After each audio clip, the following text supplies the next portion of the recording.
अलिक डाउन अहिले चाहिँ अलिकति लो भइरहेको छ, त्यसको लागि म माफी माग्न चाहन्छु, अलिकति बिसन्चो भएँ। मलाई के लाग्छ भने यहाँले जुन 7 महिनाको आफ्नो एक्टिभिटिजहरू एज ए प्रेसिडेन्ट जुन सुनाउनु भयो, मेरो अब्जर्भेसन कस्तो लाग्यो, अब म तमु तेलुगुको प्रोग्रामबाट पनि आएँ। एनआरएनको एनसिसीको कुरा धेरै हुन्छ, अर्को कुरा यहाँहरूलाई बधाई मैले दिनै पर्छ र जुन कुरा सपोर्ट यहाँहरूले दिइराख्नु भएको छ विभिन्न हिसाबले, मोरल्ली, फाइनेन्सियली, एभ्रिथिङ तपाईँले जे गर्न सक्नु भएको छ।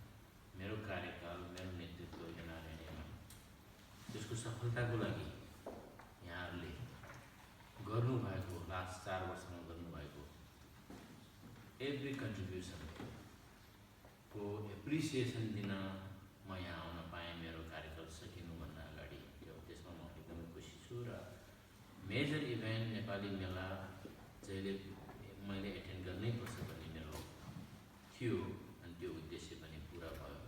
मेरो प्रेसिडेन्सी सकिनुभन्दा अगाडि एटेन्ड गर्न सकेँ भने राम्रो हुन्थ्यो भन्ने कुरा थियो, जुन कुरा सफल भएँ र एकदमै धेरै कुरा सिकेँ। हिजो यहाँहरूले भव्य संसारभरि मैले देख्ने अवसर पाएको छु, विशेष गरी तमु समुदायहरू र अरू नेपाली समुदायहरू एज ए होल।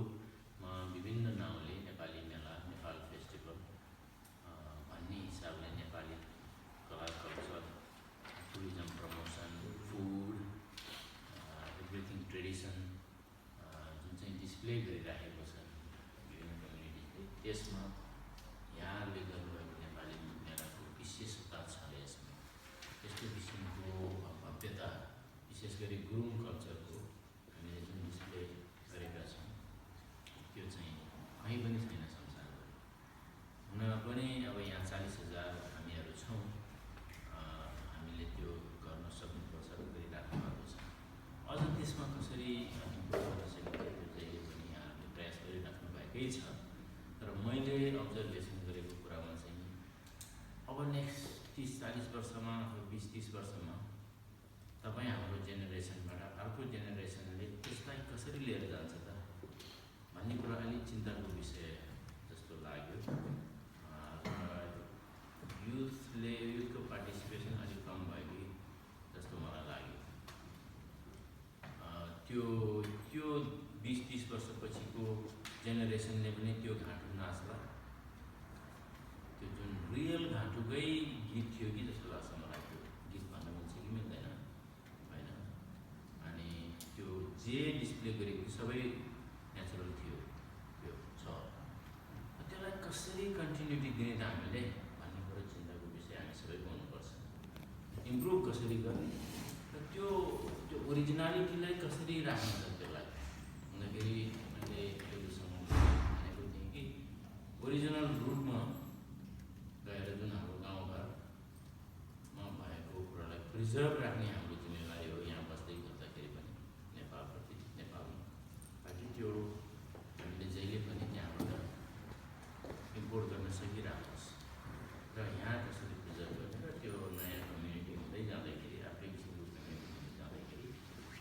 र अर्को कुरा फेरि इम्पोर्टेन्ट कुरा, यहाँको लोकल समुदायमा एसिमिनेट भएर मिलजुल गरेर हामीले सिक्दै जानु एकदमै ठुलो कुरा हो। जुन यहाँहरूले गरिराख्नु भएको छ, च्यारिटेबल इभेन्टहरू गरिराख्नु भएको छ, कन्ट्रिब्युट गर्नुभएको छ, मेन स्ट्रिम कम्युनिटीको प्रोग्रामहरूमा तपाईँले कन्ट्रिब्युट गर्नुभएको छ, त्यो एकदमै सराहनीय कुरा हो। हेर्नुहोस् न, कति इभेन्ट गर्नुहुन्छ, कति कन्ट्रिब्युट गर्नुपर्छ, यहाँ पनि गर्नुभएको छ, उहाँ पनि गर्नुभएको छ। आमा समूह, विशेष गरी महिलाहरूले यो फन्ड रेजिङ र रिसोर्सेस कलेक्सनमा साह्रै इफेक्टिभ, संसारैभरि तपाईँहरूलाई स्पेसिफिकली म धन्यवाद दिन चाहन्छु।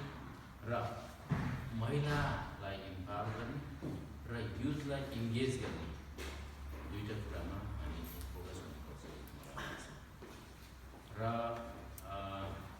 एनआरएनएमा जुन मेम्बरसिप दिनुभएको छ, यहाँहरूले सहभागी बन्नुभएको छ बढ्दो मात्रामा, त्यसको लागि पनि म धन्यवाद दिन चाहन्छु तपाईँहरूलाई। त्यो सबैको साझा संस्था हो, त्यसको अस्तित्व, त्यसको रोल बेग्लै किसिमको हुनुपर्छ।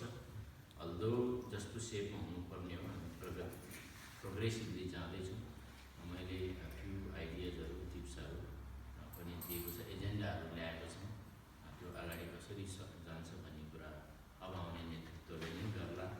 अर्को कुरा, यहाँहरूले जुन फाइनेन्सियल कन्ट्रिब्युसन गर्नुभएको छ भूकम्पको लागि 1 करोडभन्दा बढी, त्यो प्रोजेक्ट नसकिरहेको अवस्था छ, सकिएको छैन। अब मेरो नेतृत्व त्यहाँबाट गइसकेपछि मेरो रोल त्यहाँ हुँदैन। हेर्नुहोस्, हुनु पनि हुँदैन। त्यो नयाँ नेतृत्वले त्यो अगाडि लिएर जानुपर्छ र यहाँहरूले क्वेरी गर्नुपर्छ। एकाउन्टेबिलिटीको लागि तपाईँको जिम्मेवारी हो त्यो, किनभने त्यो पनि डोनरहरूले जुन दिनुभएको छ, सयौँ व्यक्तिले दिनुभएको हो त्यो पैसा, होइन, हजारौँले। यहाँहरूसँग नाउँ लिस्ट होला, तिनीहरूप्रति तपाईँ एकाउन्टेबल हुनुहुन्छ। संस्थागत हिसाबले तपाईँले कलेक्ट गरेर त्यो संस्थालाई दिनुभयो, मलाई विश्वास गरेर दिनुभयो, त्यो संस्थालाई विश्वास गरेर दिनुभयो। प्रोजेक्ट रन भइरहेको छ। मैले सकुन्जेलसम्मको सरकारसम्मको एउटा अडिटेड एकाउन्ट फाइनेन्सियल रिपोर्ट तपाईँहरूलाई आउँछ। त्यसपछि पनि लगातार यहाँहरूले रिपोर्टिङको कुरामा क्वेसन गरिराख्नु होला। तपाईँको त्यो चाहिँ तपाईँको राइट हो। त्यो कुरा, त्यो फाइनेन्सियल त्यो कन्ट्रिब्युसन कसरी इम्प्याक्ट भइरहेको छ, कसरी युज भइरहेको छ भन्ने कुरा बेला बेलामा क्वेरी गरिराख्नु होला। त्योभन्दा पनि रिपोर्टिङ उतैबाट पनि हुन्छ होला, हुनुपर्छ कि त्यो कम्प्लिट भएर अनि हामी सबै तमुदिन अनि सबै अरू डोनरहरू गएर त्यो एउटा ह्यान्डओभर भएको घरहरू बनाएर ह्यान्डओभर भएको म देख्न चाहन्छु, हामी त्यो देख्न चाहन्छौँ। र मैले धेरै कुराहरू गरेँ डमल भाइसँग, मेजर साहबसँग, कि तपाईँहरूको च्यारिटेबल स्ट्याटस। अब त्यो नम्बर 1 पोजिसन चाहिँ राखिसक्नु पऱ्यो आफूले, त्यो च्यालेन्ज हो, होइन। नम्बर 1 लिन त सबैले खोज्छ नि। त्यसैले हामीले त्यो पोजिसनमा कसरी इम्प्रुभ गर्ने त, इम्प्रुभ गरेन भने त हामी नम्बर 1 हुन सक्दैन। आफूले इम्प्रुभ गरेपछि आफूले त्यो पोजिसन लिन्छ। नम्बर 1 धेरै हुन सक्दैन। यहाँहरूले एकदमै प्रभावित भए। तपाईँको नेतृत्व 7 महिना मात्रै भएको, 2 वर्षको हो, 2 वर्षको 7 महिनामा यत्रो एचिभ गर्नुभएको छ। जे बोल्नुभयो तपाईँले त्यसमा सब्सटेन्स छ, मिनिङफुल छ, मिनिङ छ। Very impress. इक्वली अफकोर्स तपाईँको पालामा, सूर्य भाइको पालामा तपाईँले त्यत्रो फन्ड कलेक्सन गरेर रोल त अब मेजर साहबले खेल्नुभयो, अरू साथीहरूले खेल्नुभयो, त नेतृत्व तपाईँको थियो, होइन। त्यत्रो फन्ड हिस्टोरिकै होला, म दोहोऱ्याइराख्छु त्यो कुरा कि तपाईँले त्यो गर्नुभयो भने अहिले फेरि बाढी पीडितको लागि तपाईँले प्रिएम्टिभली जति त्यो अन्डरटेकिङ गर्नुभयो 10 लाख। हिजो म चाहिँ नबोलिरहन सकिनँ कि मलाई त्यो उत्साह आयो, त्यो इन्थुसियाजम आयो, मैले केही भन्नुपर्छ पब्लिकले भन्ने जस्तो लाग्यो मलाई। अनि मैले त्यो 2 शब्द बोलेँ त्यसको बारेमा। तपाईँहरू फेरि नम्बर 1 हुनुभयो त्यसमा कि। तर एउटा अब्जर्भेसन मैले के गरेँ भने, मैले बेला बेलामा भनिराखेकै थिएँ अरू कहिले पनि, कि रिसोर्स सेयरिङ गर्ने हामी चाहिँ टु मच स्ट्रेस भयो, इभेन्टहरू पनि टु मच धेरै भयो, होइन। संसारैभरि यस्तै हो।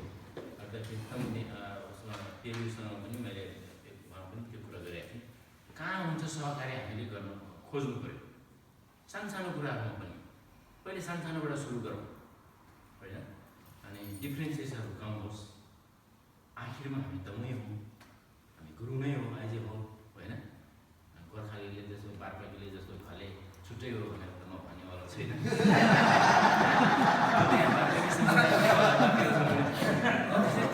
टुक्रा भएर हामी नजाउँ, अलिक बरु त्यो टुक्राहरूलाई मिलाएर अलिक ठुलो मास हुने कोसिस गरौँ भन्ने मेरो चाहिँ सोचाइ त्यो रहन्छ। हेर्नुहोस्, होइन। अनि त्यसैले एउटा अब विभिन्न समुदायहरूसँग के कुरामा सहकार्य गर्न सकिन्छ ताकि हाम्रो समय पनि बचोस्, हाम्रो रिसोर्सेस समय पनि रिसोर्सै हो, सबै कुरो बचोस् भन्ने कुरामा यहाँले ध्यान दिनुभएकै छ क्या। तर उहाँ भाइले महासचिवज्यूले अन्टरप्रेन्योरसिप समथिङ बिजनेस बारेमा बोल्नुहोस् भन्ने जस्तो धारणा राख्नु भएको थियो। त्यो वास्तवमा त्यो मोर अब यहाँहरूलाई के भनौँ, होइन।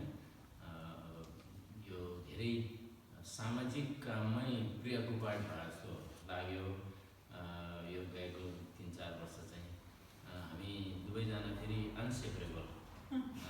मेरो कुरो त्यहाँ भयो। अब वास्तवमा equally she deserve to be there.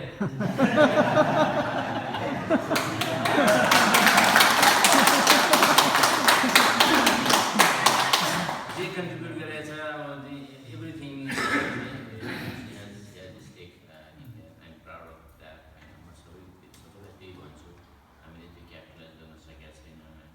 Still पनि हामी मात्रै होइन, नेपाली समुदाय मात्रै होइन, ब्रिटेनमा होला, हामी अस्ट्रेलियामा पनि देखेका छौँ वुमेनको पार्टिसिपेसन एभ्रिथिङमा, लिडरसिपमा, बिजनेस लिडरसिपमा पछाडि छ, धेरै पछाडि छ। उनीहरूले पनि च्यालेन्जेसहरू फेस नगरेको अवस्था होइन।